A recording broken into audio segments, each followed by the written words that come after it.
We're delighted you're here. I'm Ken Paulson. I'm the Executive Director of the First Amendment Center. Just a show of hands, how many of you, this is your first visit here to the First Amendment Center? Well, terrific. We hope this will be the first visit of many. The rest of you who have been here before know what we stand for. The First Amendment Center is a non-profit, non-partisan, apolitical institution dedicated to the idea that James Madison, Thomas Jefferson, and their colleagues had an awfully good idea more than 200 years ago. And it's in our best interest as a society to respect those ideals day in and day out. You also know, of course, we stand for free press, free speech, and on a good night, free drinks. This is a very good night. We are so honored to be participating in this event. Court TV has changed the landscape of television and also has dramatically improved Americans' understanding of the court system. Those who care about the First Amendment as much as we do, we recognize the need for to monitor government action and serve as a watchdog, but so often, historically, the courtrooms have been closed. People haven't had insight into what's going on. Opens up so many more possibilities in terms of people understanding the process and developing more respect for the process as well.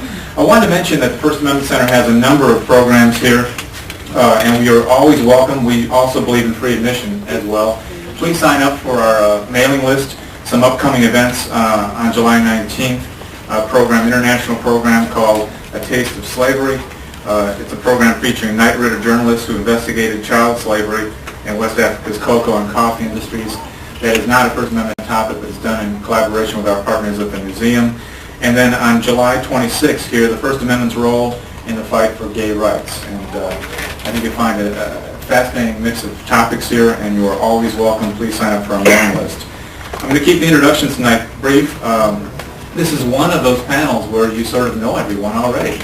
If you turn on your television. This is also the other unique thing about tonight's show.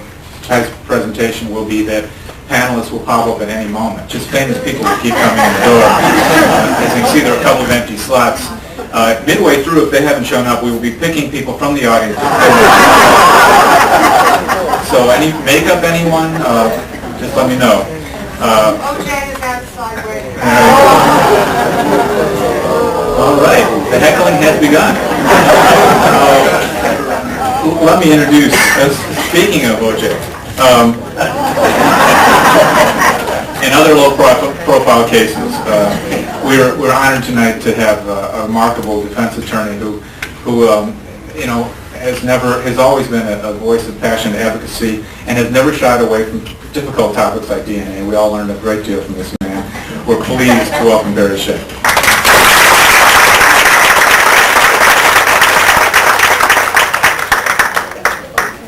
See what I tell you about famous people walking in?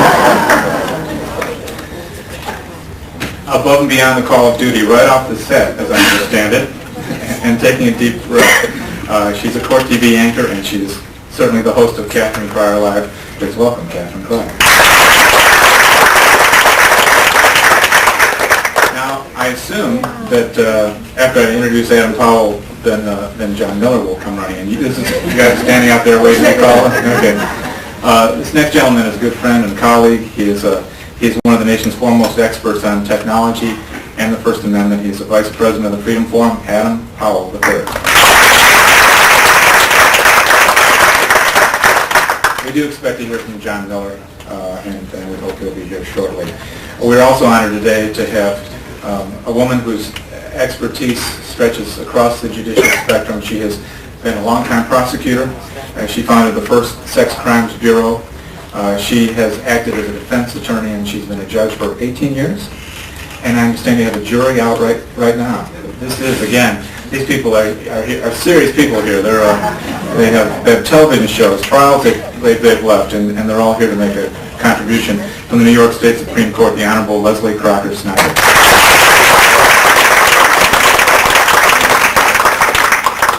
And to hold all this together is a man I hold the greatest respect for. I actually met this gentleman, let's see, it was 1978.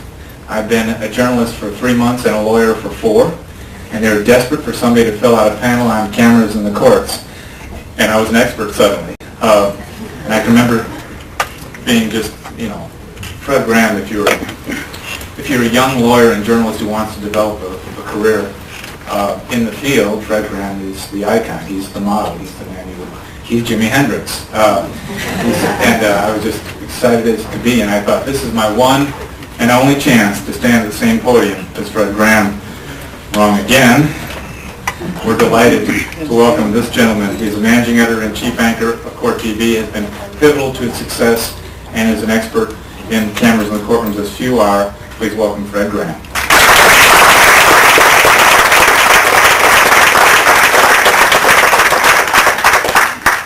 Thank you, Ken. And can I take you home with me tonight? And thanks to all of you for being here with us. It's an interesting subject. The title about the next 10 years of cameras in courts might put you off a little bit, but it's interesting because there's a mystery here. And we're going to talk about the mystery. The mystery flows from the fact that here we're at the end of the first real 10-year period in which cameras have been in courts on an ongoing basis in the country. Not just on Court TV, but to a large extent on Court TV. And yet you have, as you look forward to the next 10 years, strangely, strong resistance, and in some ways more resistance to continued camera coverage of court proceedings, and particularly trials, than there was before. And the question is, why is that? To get a sense of what has happened and is happening, if you cast your mind back 10 years from this month, Court TV was going on the air for the first time, but a series of things were happening. What happened was that, as a coincidence, on the same day Court TV first went on the air in July of 1991, the federal system, the United States courts, for the first time admitted cameras into federal cases, and that was the first time in the entire history of the federal judiciary, under an experimental program that was to run 3 years and was to permit cameras in federal trials on a select basis, certain trial courts, over the next 3 years. But in addition to that, at about the same time as Court TV went from case to case, from courtroom to courtroom, and nothing happened. No one seemed to be paying much attention. People noticed that after the first 2 or 3 minutes of a trial that was going to last for 6 weeks, everybody went back to the things that were really important to them about being a lawyer or a witness or a defendant or a judge in the case, and they tuned out the camera. What happened was that as of 10 years back, about half of the states permitted cameras in courts. Well, for the next 5 years after that July of 1991, the number of states very rapidly went to 2/3 of the states. That many more decided, well, it doesn't seem to be hurting people in other places, and we can have a chance at it too. So you had that development, which was favorable. Then the United States judiciary studied its 3-year experiment at the end. A committee was appointed. And the committee came back with a report and said, hey, this worked. Looks to me like it's something that we should have in all of the federal courts, and recommended that all of the United States courts be opened to cameras. And then finally, cameras had been, if you look at the full 10 years, starting back in 91, at the end, had been admitted in thousands of cases, not just the ones Court TV covered, but we had covered 730 cases. And there had been no claim in either ours or anyone else's that I know of that the defendant's rights had been violated because of the presence of the camera, and surely, because we've researched this, no case in which it was held that it did that.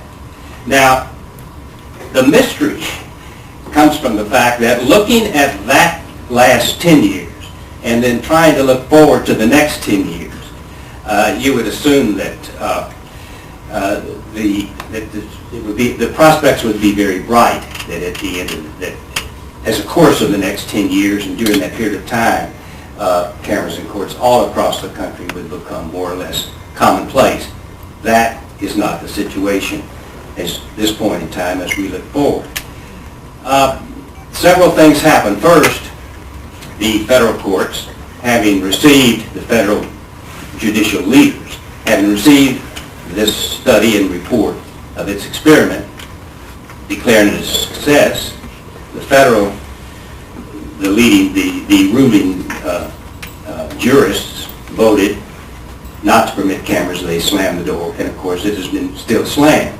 Here in the state of New York, where cameras have been in courts for 10 years with no complaint, nobody seemed to feel that there was a problem here. After 10 years, the legislature slammed the curtain, and there have been no cameras in courts in this state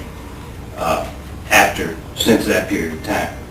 Then gradually, in a series of high visibility cases, there was a growing tendency of judges in states and places where normally cameras would have been permitted in the courts, suddenly in high profile cases.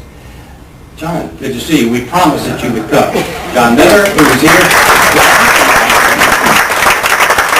I knew he was going to show up, and he covers crimes and courts and so forth for ABC News, and I just suspected that there had been a sighting of Representative Condit.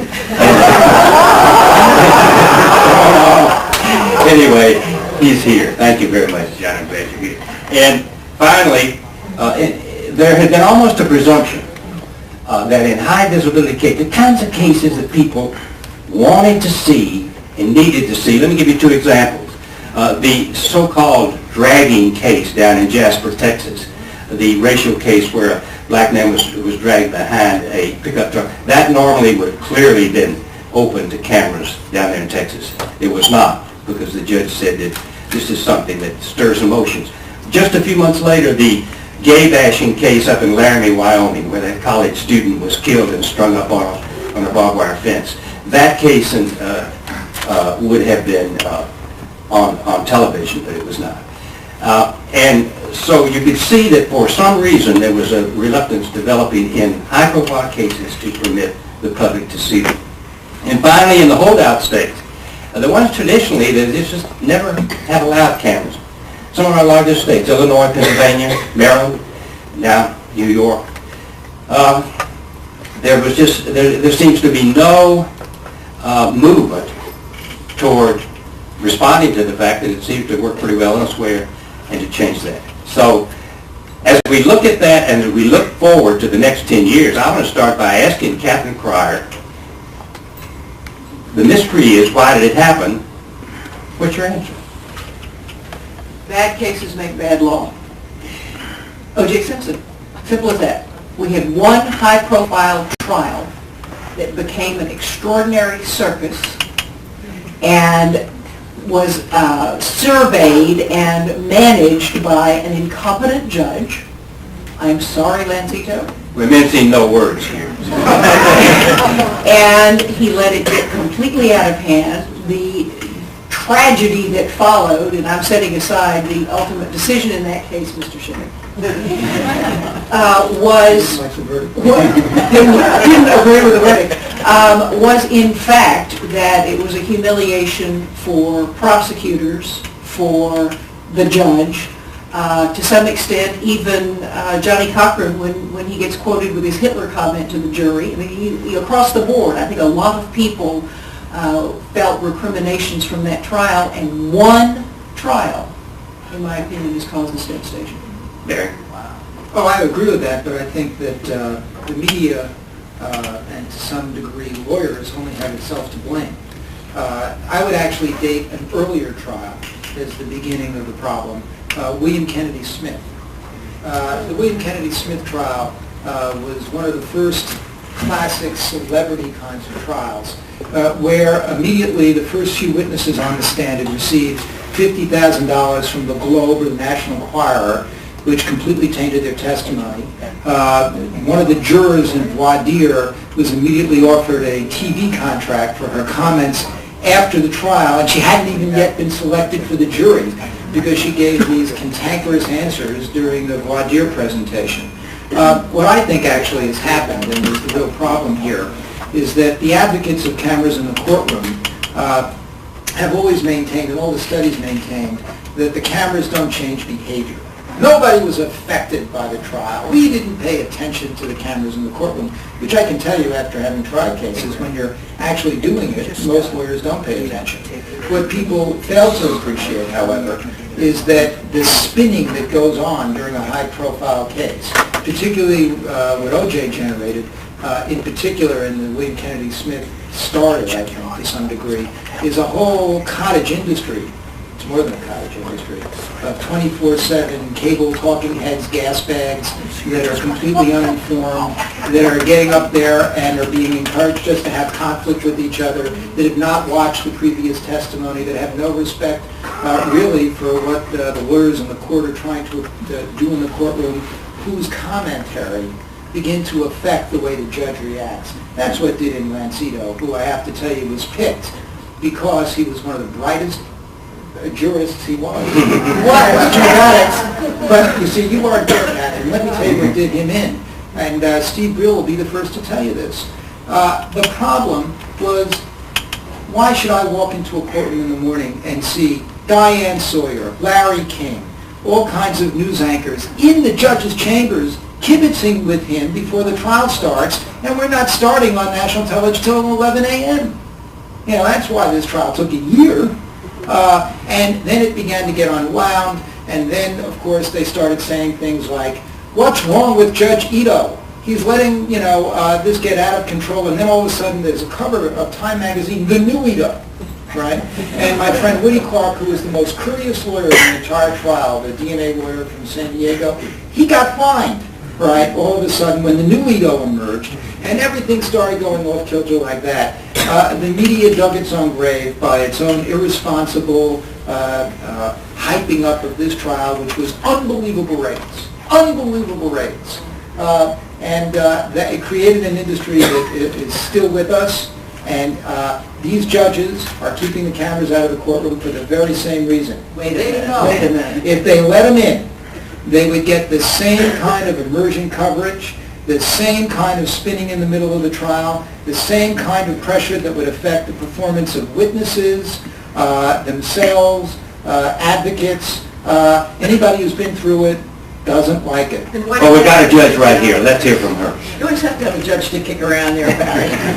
Well, I wasn't present at that trial, but of course, as Catherine said, O.J. created a lot of problems. But I've always been in favor of cameras in the courtroom, and I know lots of judges who are.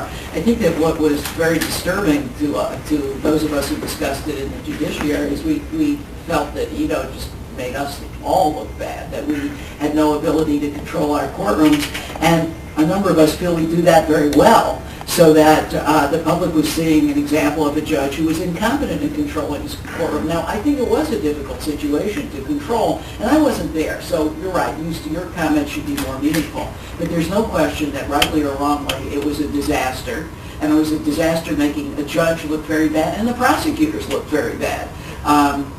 Didn't they? No, I'll be the first to tell you. I sat there taking my pulse through half the trial. I think that judges got scared, some judges got scared, but honestly, I don't think that's the problem. And I noticed in some of the things you've written that you do blame it on us to a certain extent. Well, isn't there some Ito-phobia out there among you judges? Fear that you'll appear as incompetent as Judge Ito if your trial is... Well, I think you always worry that if the press is there, whether it's the print media or the electronic media, that you want to be well prepared, you want to be respected. But you should be... But you can't kick the written press out.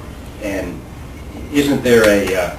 Well, to me, there's no difference between the written press and all we're doing is moving into the 21st century, and we should be able to have cameras in the courtroom. So, you're preaching to the converted on that point, but I think that some judges did get very nervous about it. I'd like to ask John. John, here you are in New York, where for 10 years you had cameras. I haven't seen any huge outcry. We're here in the First Amendment Center. Has the First Amendment been denigrated in this state in these years since the cameras have been kept out? I think so, and I think the key example, and I'm so glad you came to me because I was about to have an aneurysm while Barry was talking. I think the key example, I find it kind of bizarre, and I have to say this for our friends in the audience, me and him are really good friends. So all the horrible stuff I'm about to say about him is nothing worse. But I find it kind of bizarre. My good friend Barry Scheck believes that because a judge lost it in his courtroom and the American public was able to learn, 280 million people were able to learn, if the ratings were really that good, that sometimes lawyers try tricks, what an exclusionary hearing was about, how evidence gets in or out, that sometimes police officers find upstanding, big, handsome cops who look like the all-American cop that we would all depend on, tell lies, that sometimes people who at least appear, by all the evidence that I saw, to be terribly guilty, get off because a system wasn't run in a perfect way in a system that's imperfect but requires a certain level of perfection to convict somebody. I thought that trial was, at the same time, one of the worst run criminal trials I'd ever seen and one of the greatest civics lessons for the American public, which is not necessarily a bad thing in the bigger picture. If you change channels now to New York and to the Diallo trial, you had a televised case in a state where the law forbids such. It was carried live, gavel to gavel, every day, which annuls the silly argument that they'll just want the sensational soundbite. I never heard anyone dare in the judiciary or the legislature dare to suggest that the New York Times had to print the transcript of an entire case if they wanted to cover it, or that the reporter couldn't leave during testimony if it got dull. But that aside, if television is the second-class citizen here, I don't accept that. But for this discussion, you watch a trial run by a strong judge who kept ultimate control of his courtroom, who took no guff from the defense, no problems from the prosecutor, who took absolutely no chance at having the slightest disorder in his courtroom by the presence of a camera, by the presence of reporters, their cell phones, their beepers. If they went off or rang, you lost them. The same applied to defense counsel and the district attorney.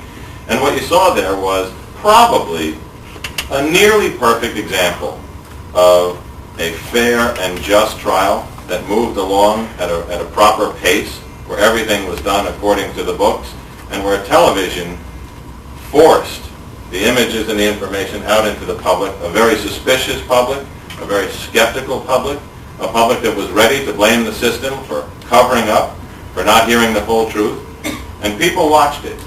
And not everybody will agree with that verdict, but most people, even critics, agreed that the judge did a good job, that there was an airing of the case. And I think that that's where television not only served the public interest, but probably or possibly prevented violence, prevented misunderstanding and rumors, because it wasn't about which paper you read. It was all there on TV. You could see it yourself. So the idea that this is a bad concept because one very well-meaning moron let a long, famous case get out of control, on the other end of the country. It's not the judges, which you're implying, I don't think at all. For example, in New York State, in my mind, it's clearly the defense.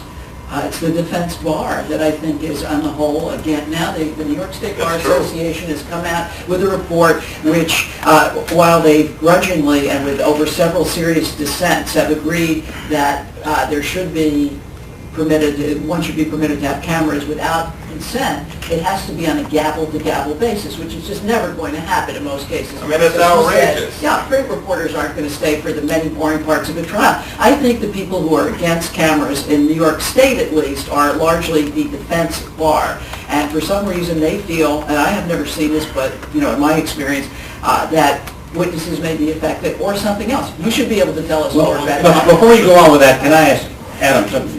I know you have something else to say. Let me throw one at you, and then you segue into what's on your mind. Two things we've heard here. One is that there might be a solution here if everything was in some way put out there gavel to gavel. And the thing that John is suggesting here is that the villain, and Barry, is television. Television is associated with these terrible talking heads. It's associated with O.J. Simpson, and the judiciary cringes and recoils from it. From your position, looking at the way technology is developed, is it possible that streaming these trials on the internet could take the sting? It's not television, O.J. wasn't on the internet. Could it be that as we look 10 years forward, the camel's nose under the tent in all these courts, including perhaps even the Supreme Court of the United States, is the internet? That could well be, because the internet already has, according to the Supreme Court, a higher First Amendment protection than broadcast or cable television. And it's more analogous to print, so that if the New York Times can get in, you could begin to make the argument that the internet should be in there too. Once the internet is in there, you could have webcams in every courtroom in the country for a very small amount of money. You have no distribution costs. The cameras are these little 1-inch cameras. They can be 360-degree cameras, so you have the issue of framing, but you can actually see the entire courtroom. But the television has gotten a very bad rap. If you think about it, television has never done anything as sensational as some of the ink on paper that we've seen. If you want to talk about misleading and inflammatory coverage, television has never done anything that approaches some of the more famous or notorious yellow journalism in that old medium ink on paper. But I just wanted to pick up on the point of the defense part, because that's a point which was made during the Simpson trial by, among others, our moderator at a Freedom Forum program in Arlington, which was later carried on PBS, said that judges are hiding behind this consent of prosecution and the defense. There was a prosecutor on the panel who said, "Oh, I want to see those defendants. I want to see the perp walks on television. I want to see them coming into the courtroom every day. I want everybody to know that those people are on trial." And what Fred said was that the defense lawyers usually don't want to see that for the same reason, that the public will see the defendants, will see them as witnesses, see them perhaps wearing orange and handcuffs earlier. And then he said, you're going to have to correct my quote, because I think it's slightly off. He said the defense usually doesn't want it because usually the defendant